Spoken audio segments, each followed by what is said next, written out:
So this shows a picture. This is from some of my books. Is that this is you as the business owner picturing what that black and white world to the color world transition is. But what you're doing is standing on top of a connected group of people that all have their specific products and their specific expertises, and they're on your team.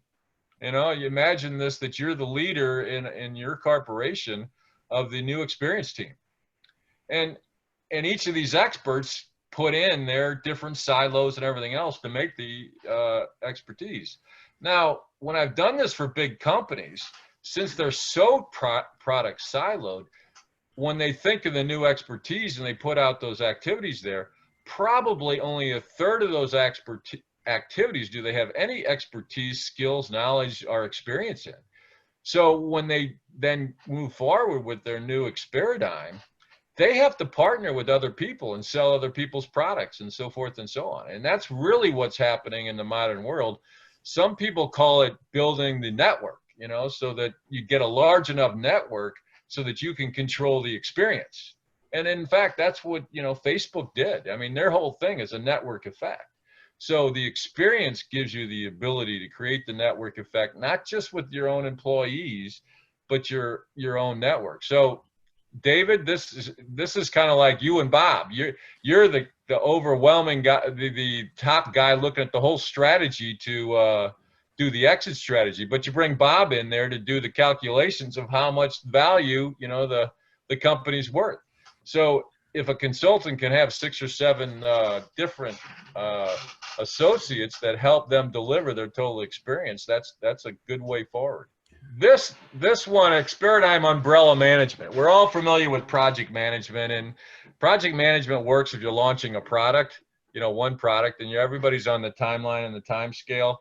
And here though, you might have 10 products that integrate, or 10 products and services that integrate into an Experidigm. And what I'm just showing on this one is that you might have various classes. You might have, in this picture, there'd be 8 examples of products and services that you have under the umbrella that you're delivering that Experidigm with. But like with any good program management, is that you move parts and pieces out of it. So the parking lot is a concept where even if you view that you have 8 different activities you're going to put into your experience, you can always move some to the parking lot and keep them there, and then keep growing, and then move them out of the parking lot at the right time.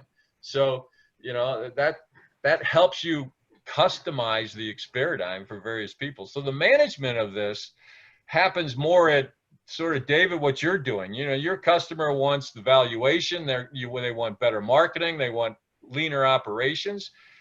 Better marketing, leaner operations, and evaluation is just a new, activity under your umbrella of delivering your service. This, probably the number one question I get is, so this is aligning the service, I called it the after service here, with the current organization. So on the left side of this is all the silos in an organization that everybody's familiar with. So these silos are not actually impacted at all by this process, zero, if you actually had silos. So this isn't a big corporation because their incentive systems are all the same. The reality is you actually build a very simple logistics organization on the right side of the screen that delivers all the products. Now, the interesting thing is that whether the product manager sells the product to the customer or to your logistics organization, they get the same bonus, okay? And the cross-selling doesn't have to happen. Cross-selling rarely works in corporations because there's real incentive issues with the customer, the focus. What do you really want to focus the customer on? My product and me get my incentive, or your compatriot and his product and his incentive? So here, you actually have an organization that sells directly to the customer the entire experience, and it doesn't have to be big. And in fact, one of the live space example I used earlier, if you're building a 90-story building, and one of the issues the company had was all of a sudden we're now selling 10 times more doors, floors, walls, and ceilings to the customer. And if we shipped those to the customer, we left it totally up to the customer where to store them while they needed them. And so the first one, they called us and said, where's the stuff? And we said, we shipped it 5 weeks ago. And they said, well, we didn't know where we put it. I have no idea where it is. You're going to have to ship it again. That's real problems. And so what we started doing is we would then get a warehouse in the city and ship it to the warehouse, and we would actually do the logistics for them and store that in the warehouse. That's an activity that's added just to make sure you can sell all those products. So I'm really done. I threw this one. I'm done with the Experidigm. We can talk after this, and I offer up my time if you give me a call, and we go through this, but and redesign your business for expansion and growth. This is just from one of the books. If you're in a big corporation and you talk like this, you're not talking silos. And so now I call them turd throwers. You're gonna have to learn how to deflect turd throwers and move forward with the way forward. And so I have a whole book on this. It sounds funny, but most people, not only have they not learned how to put the parts and pieces together, when you start putting the parts and pieces together, you're gonna be attacked. You're gonna be attacked, and over here, there's the you are no attack, which is you are a jerk, you're out of bounds, you're ignorant, you're stupid. I mean, we're in a society now that the #1 way of attack is you are. I'm not criticizing those people because it's so standard. The response to you are, I didn't put that up, the response to you are is I am, we am, this is who we are. Never accept you are. And so, I don't know if you guys have all been in corporations. Has everybody ever been accused of being a you are something? And well, these are my books. That's my contact information. I just wanted to show you. I have an 8th book coming out, but a lot of books on how to Experidigm, both from an individual, a group, and a corporation standpoint.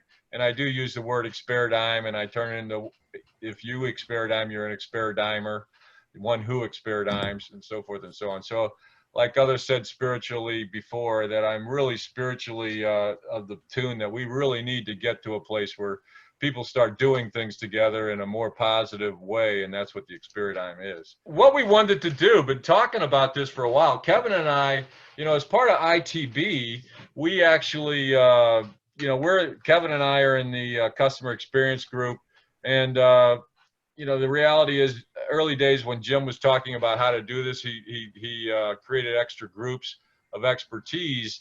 And so we were creating, we created the brochure for ITB, and it's based on, to a degree, the leave behind process. And so the leave behind is when you make a client presentation to a customer, many of us have PowerPoints.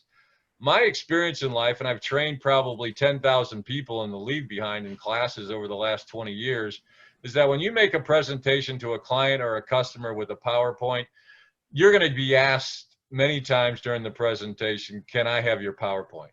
The reality is that will slow down. If you give them your PowerPoint, that will slow down the closing process 6 months to 2 years or forever.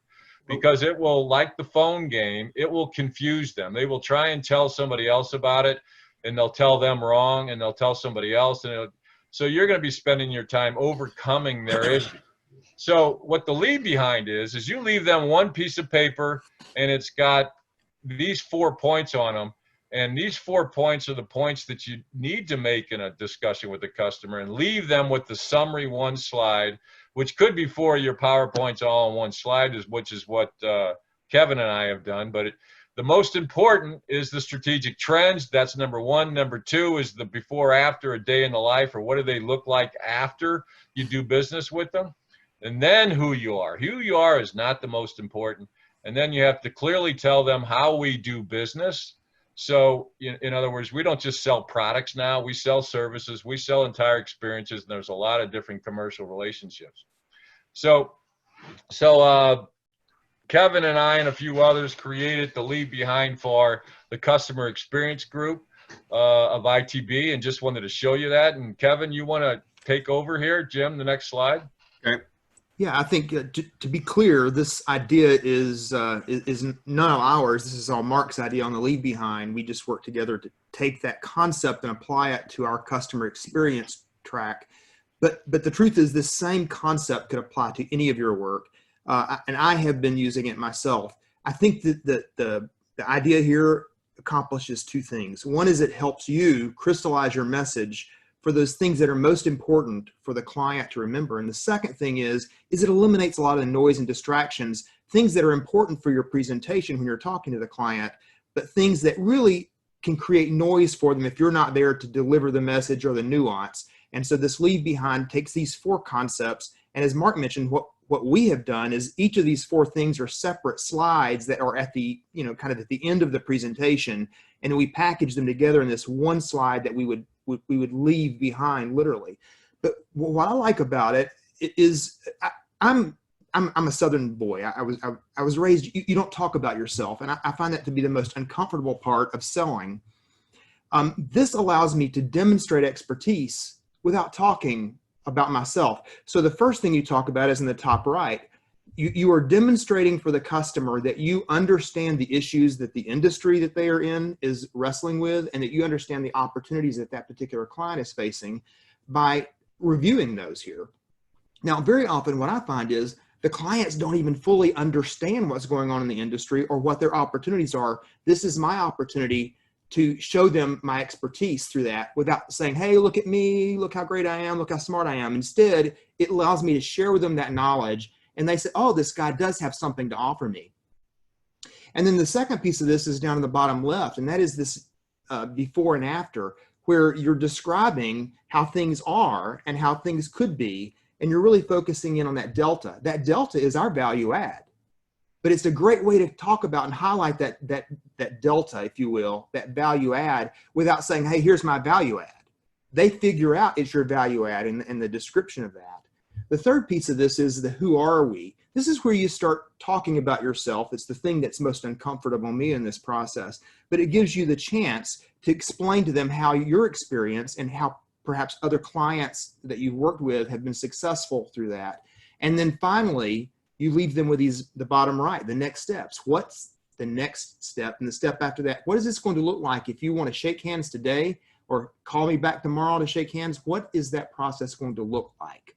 That's the concept behind this. Reduce all of the words. Less is more here, right? Because you want them to remember the 1, 2, or 3 things, not the 17 things that you talked about.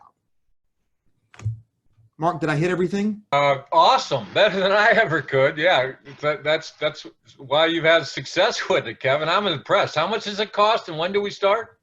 I'll send you an invoice. Okay. Well, Mark, very good. Are you complete? Yeah. We're questions. We're finished. With Yes. So, do we have any questions for Mark? The thing that's just still strikes me after 20 years is that most of the time our clients have no idea what we're going to do, right? Yet they hire us, right? And that does, to me, it comes from, yeah, you got to get in, understand the industry, get that across, but still they're, unless it's a software product or something, they're buying us. They are buying you, me personally, right? That's it. They have no idea. They may have references from somebody, whatever, but it's amazing if you go in the right way with these tools and this outline. I think the slide that's up here now is fantastic.